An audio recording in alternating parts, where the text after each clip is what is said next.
Kerala style கடலைக்கறி எப்படி செய்யலான்னு பார்க்கலாம் வாங்க. இதுக்கு 2 பெரிய வெங்காயம், 3 பல்லு பூண்டு, ஒரு சின்ன துண்டு இஞ்சி, 2 பச்சை மிளகா எடுத்துக்கோங்க. ஒரு இடிகல்ல கொஞ்சமாக சோம்பு போட்டு நல்லா பொடிச்சு எடுத்து வச்சுக்கோங்க. அப்புறம் நம்ம வச்சுருந்த இஞ்சி பூண்டெல்லாம் நல்லா இடித்து வச்சுக்கலாம். இப்போது ஒரு பேனில் கோகோனட் ஆயில் சேர்த்துக்கோங்க. நம்ம வச்சுருந்த 2 வெங்காயத்தை நல்லா ஸ்லைஸ் பண்ணிக்கோங்க. இப்போ அதை சேர்த்துக்கலாம். அடுத்ததாக கூடவே கருவேப்பிலையும் பச்சை மிளகாவும் சேர்த்து நல்லா வணக்கிக்கோங்க. வெங்காயம் நல்லா வணங்கினது பிறகு நம்ம இடித்து வச்சுருந்த இஞ்சி பூண்டை இதில் சேர்த்து வணக்கிக்கலாம்.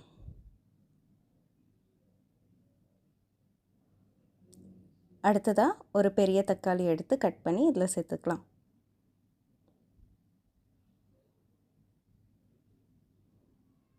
தக்காளி சீக்கிரம் குக் ஆகிறதுக்கு நான் இதிலேயே கல்லுப்பு சேர்த்துருக்கேன்.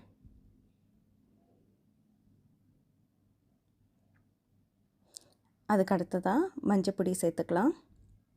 கூடவே பெப்பர் பவுடர், சில்லி பவுடர், அதுக்கப்புறம் கொரியாண்டர் பவுடர் இதெல்லாம் சேர்த்து நல்லா வணக்கிக்கோங்க.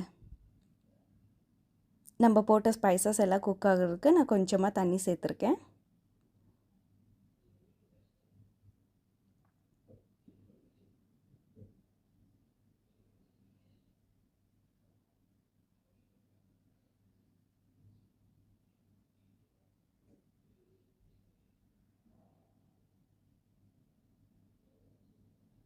நான் நைட்டே கடலை ஊற வச்சுருந்தேன். இப்போ அது நல்லா ஊறி இருக்குது. அதோட தண்ணியை வெளியே எடுத்துட்டு நம்ம கடலையை சேர்த்துக்கலாம்.